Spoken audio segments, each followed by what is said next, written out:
recordings. Okay, so we are joined now by Jack Knowlton, Sackatoga Stable, and if many of you or some of you are racing fans, as I have been, and watching races for many, many years, you will know this man. You will have seen him.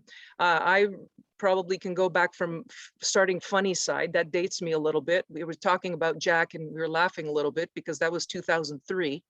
So that was a while. He won the Kentucky Derby and the Preakness. And we were talking about this a little bit earlier. And obviously more recently, Sackatoga Stable had 'Tis the Law. He won the Belmont and tell us, Jack, obviously, you guys have had some tremendous success. You've had classic success winning Grade 1 races with top caliber horses. Tell me a little bit about the evolution of Sackatoga. Well, I started out, as Richard talked about harness racing, living in Saratoga since the 80s. I started out with a partnership at the Saratoga Harness Track. We called ourselves a Breakfast Club Stable. There were 5 of us, including Frankie Coppola Jr., who was a trainer then, and he was a driver that won nearly 6,000 races when he just retired a couple of years ago. So we had, 1, 2, 3 horses in the harness track, and as Richard says, it was a lot of fun because we'd be at the track, even having that few horses, you'd be there, once, twice, 3 times a week. A lot of action. Then we had, some success. We had actually in 1993, we had the horse of the year up there. He won the biggest non-sire stakes race up there, $30,000 race back then. And then one of my partners passed away when I moved to Texas. So we decided that it was time to get out of that game. And in 1995, I was up in my hometown of Sackett's Harbor with 5 of my old high school friends, and we agreed to put $5,000 a piece in, raise $30,000. Tim Kelly was a trainer then. I'd known Timmy, and he bought a New York bred for us for $22,000. We named him Sackett 6 after ourselves, and used our high school colors, maroon and gray, to develop our silks, and we were off and running. And since then, as you mentioned, obviously with Funny Side, we had 10 partners, including the original 6, and we'd added 4 people by then, and never in the world expected anything to happen like what happened with Funny Side. For a bunch of guys that, went in it as a lark, as something, just to have some fun. It turned out to be something that was unforgettable. And the experience was something that all of us, anybody associated with us, our family, our friends, it was just tremendous. And then kind of like the locust, it took 17 years, but 17 years later, along came 'Tis the Law. And we had our second opportunity to play the game at the highest level. I think arguably we have the 2 most successful New York breds in history, the only horse to win the Kentucky Derby, and then 'Tis the Law is the only 4-time winner of Grade 1 races. So in between, we had a lot of horses. I'll talk a little bit about our model. We're different, I'd say unique probably. We buy only New York breds. That has been the case for probably the last 15 years. For the last 20 plus years, we've had 1 trainer, and that's Barclay Tagg, his assistant, Robin Smullen. So in addition to being our trainers and assistant trainer, they're also our bloodstock agents. And we buy yearlings and we buy 2-year-olds in training. Most successful has been purchasing yearlings. Richard says the Saratoga New York bred yearling sale is getting more and more expensive. We've grown with additional partners through the years. So fortunately, we've been able to continue to buy there. That's where 'Tis the Law was purchased, and not for a king's ransom, as they say. It was a $110,000 purchase. We just purchased 2 yearlings at that sale this year. another horse by Constitution for 130,000, and a horse by Accelerate for 190,000. First crop sires, we've been very fortunate. Our two big horses have been by first crop sires. We're hoping that Accelerate maybe can make the third time for that. We have grown from the original 6 partners. Right now we have around 100 partners in Sackatoga Stable. We currently have 10 horses that are in training. We have an 11th horse that is being sold as a broodmare prospect. She was a New York bred filly, now mare, that we bought by Central Banker named Nico's Dream. And she won 4 races, including a minor stake down at Gulfstream, and earned about $280,000. So we've had a lot of fun. She'll be a 6-year-old, and she'll sell at Keeneland in January. The way we structure our partnerships, we'll either have an individual LLC for 1 horse, or if we buy 2 horses like we did at Saratoga last summer, it'll be 2 horses in the LLC. Typically, we have anywhere from 20 to 47 partners, and usually the cost of joining is somewhere in the neighborhood from $5,000 to $12,500. We capitalize so that all of the expenses are covered through the end of September of the 2-year-old year. Again, as Richard said, the hope is always that they will get to race at Saratoga, begin earning money, and not have to do capital calls. Obviously, that doesn't always happen. So when necessary, we'll do capital calls. We don't have that on a specific calendar basis. Basically, you get to a point where you can see that additional funding is needed. We'll go out to the partners and have a capital call at that point. We have a social media director, Rachel Dunn, who does a newsletter, typically twice a month. We'll do it a little more often sometimes in Saratoga. We have emails every time that there's a work, or there's going to be a work, or a horse is entered, the results of the horse racing. All of that goes to the partners. And we have a social event each year in Saratoga, and we have one at Gulfstream the day before the Fountain of Youth, typically the end of February or March. And that really keeps all the partners excited. We have a tremendous number of people that come to Saratoga. They're at the barn in the morning. When we're not racing in New York, Barkley and Robin have their horses at Palm Meadows, and that's the training center for Gulfstream.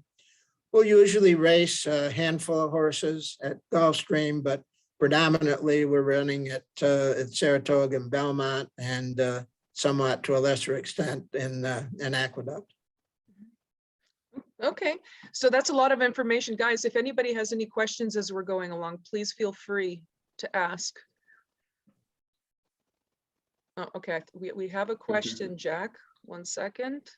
1 second. We have 2 questions, I think. So hold on. Let's just get Shane jumped up really quick, and then Len will come to you straight away after. Shane, if you can get your, yeah. So I just have one question. Looking at the website, it says that there's no partnerships available right now. So how do we know when partnerships are going to be available through Sackatoga? We will post that on our website, but I can tell you now, we don't have any plans on purchasing any horses until the August sale in New York, the Saratoga New York yearling bred sale. But we do keep a list. I have a number of people that are not current members that have indicated that they are interested in joining. And we take that into consideration as we go shopping. So what determines when you're going to go in and buy horses? Is it a particular sale that you guys look at, or is it something else goes into that decision?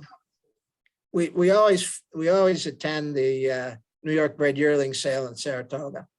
And then beyond that, it kind of depends upon, how our horses are doing. I have a number of partners that have been with me for 10, 15 years. And, some of them will express interest and say, well, let's go get another horse. And I know that, I've got kind of a core group that will participate, and we've been fortunate to attract a lot of new people. In the last year, we've added about 20 new partners to Sackatoga Stable. Mm-hmm. So I guess buying New York breds is a little bit limiting in a sense, in that you can't necessarily just go to Keeneland and buy whatever you want. Oh, you can. There are an awful lot of New York breds now that are in all the sales. The Maryland Mid-Atlantic sale. We've bought horses there, both yearlings and 2-year-olds in training. We've bought at Ocala. So the New York bred program really has expanded a lot, and they're pretty big in the marketplace. No matter what sale you're in, you're going to find opportunities to purchase good New York breds. Okay, good. Okay, Len, I think your mic is up. Did you have a question for Jack? Not only for Jack, but for all the people that are connected with it. I think I'm trying to explain to them some of the little differences that they don't know to ask about, that'll give them a better idea of it. And you, if you're in business, okay, you always like to hear the term niche market. Okay, that's you specialize in a particular area, and that increases usually your opportunities to make money because you're concentrating on that. And the reason why it's gotten so much better, okay, for Jack, besides being successful and all the other things he's doing, is that the horses that are New York bred and they win, they get the New York Breeders' Awards besides. So your opportunities to get some extra money is there, okay? Plus, the group is a real fun group. Everybody says it's fun, but this group is crazy fun. Okay, so that certainly helps. Okay, and in Barkley, you're not going to get a salesman type trainer. You're going to get the old-fashioned type trainer. Okay, who really does his stuff. So they're really, I mean, this group, I'm not part of it. Okay, but in looking at all the groups that I see and all the partnerships that we're the accountants for, this is a very well-run operation where you still get all the contacts, but in a different kind of way, and the extra chance of really making some dollars. Now, I'm not sure you want to wait that long. So, Jack, I think your new model should be maybe every 5 years or so have a major stake winner. Okay. I would like that very much. As I've told people, I don't know if I'm going to be around in another 17 years. So I want Locust to come again to get a horse like we've had twice. But, to just really, embellish on what Len was saying, the reason that we're in the New York bred program is because we feel that the economics of racing New York breds is much better than trying to compete with the big guys that are spending all the money for the Kentucky breds and like that. We started out on a shoestring, and it took me a long time to get Barkley to accept the fact that we just wanted to buy New York breds. That changed quite a bit once we got Funnyside. And I don't hear, anymore about, well, we can't just have New York breds. I don't like the New York mares are terrible, and let's not buy New York breds. After the two that we've had that have taken him to the heights that he otherwise would never have achieved, he's all in. And, now he's training 10 New York breds for us. And hopefully, we'll have some success. As I mentioned, we're not expecting, the Grand Slam home run like we've had twice. You can't. But a horse like Nico's Dream that I mentioned that gave us all an awful lot of fun. Nobody, after they paid their initial capitalization, had to pay any additional money. And we actually gave some money back on her. So that's if I could get a barn full of horses like that, everybody would be happy. They'd have a good time and have some success. But again, like everybody says, don't go into this thinking you're going to make money. If it happens, like it did with us with Tizzalaw and with Funnyside, yeah, great. But that's one in several thousand odds that you've got to beat to get that. Well, also, you know, Len mentioned how much fun you guys have had. And I remember especially, it was the case with Tis the Law. It was definitely the case with the Funnyside. I think you guys had the bus. Didn't you guys have a bus that when you showed up at the like this, you guys made the bus going to the Derby like famous. That was that was the thing in 2003. And I know you guys did it again. Tell me a little bit just about the dynamic as a group dynamic, as a social aspect too. Well, you know, the story on the bus back in the Funnyside days is my late partner, Dave Mann, he was a caterer from Connecticut, and he handled, you know, the food and the transportation for us. And once we knew we were going to be in the Derby, we had to find a way to get from the Galt House. We had 53 people that were with the Funnyside crowd. And Dave talked to somebody in the hotel and, you know, said, you know, we need to get transportation. What can we do? And the guy said, well, I can get you a bus for $3,600. And Dave says, well, that seems pretty expensive to go 3 miles and back. You know, what are the options? And the guy said, well, how much pride do you have? And Dave said, well, not much. He said, let me check. So he called back and he said, well, I can get you a school bus for $1,300. Dave said, sold. That's how that started. Then the Preakness, we ended up with a couple hundred people. We had to have 2 buses. And by the time we got to Belmont, we had 3 buses. So that was part of the saga of Sackatoga. Then I always said, you know, I'm never going to do a bus again unless we get to go to the Derby. This is a Derby thing. You know, I'm not going to wear it out. And then lo and behold, with Tiz, we got there in a crazy time with security and all that. So we didn't have quite that many people. We had 63, but we said we'll get 2 buses so we could social distance. And that was a story about that.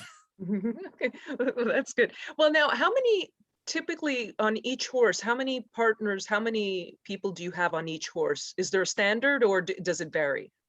No, it varies, you know, depending upon the price of the horses. Like when we put, you know, these 2 that we just bought together, we ended up with 47 partners.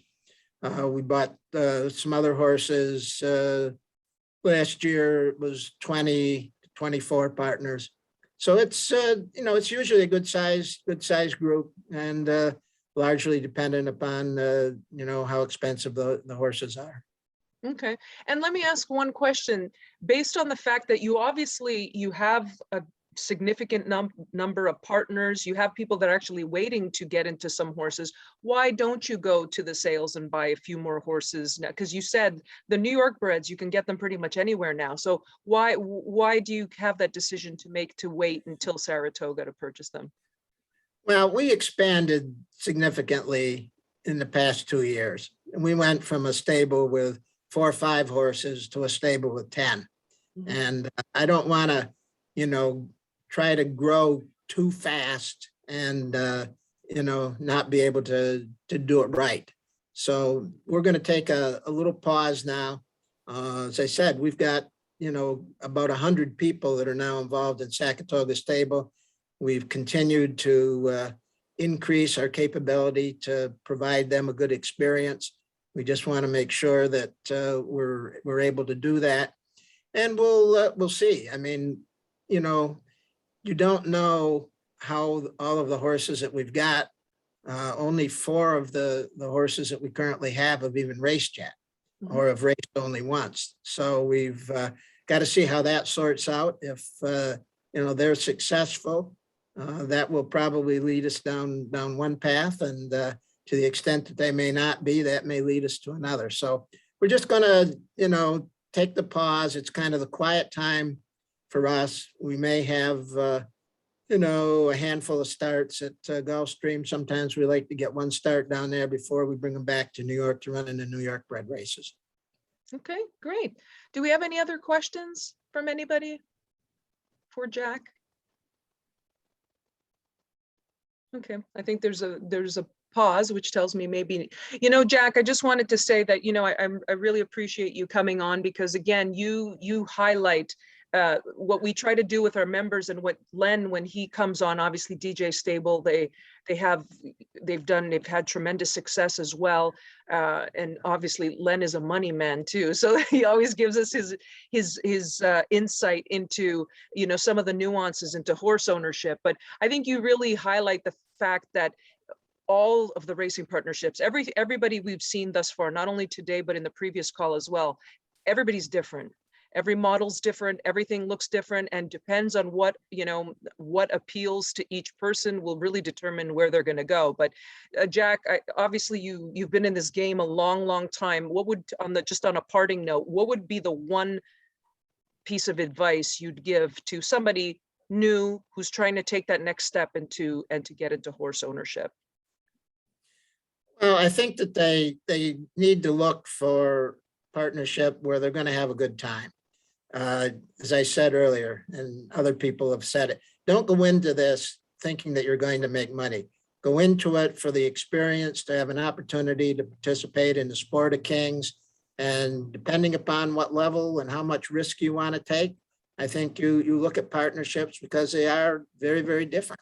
And as was mentioned earlier, in a claiming partnership, you're going to have a lot of action. That's literally guaranteed. It's going to be fast action.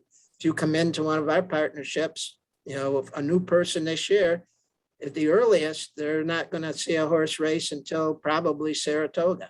So you really have to kind of decide what you're looking for, what experience you're looking for, because there are a lot of different opportunities out there.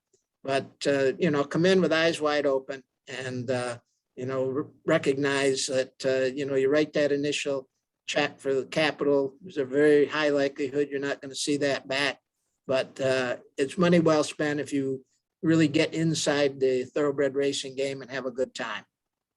Okay, well, that was perfectly said. That was perfectly summed up. I don't think I could have said it any better myself. Thank you very much, Jack, for joining us today. We really appreciate it. You're welcome. Glad for the opportunity. Thank you. Okay.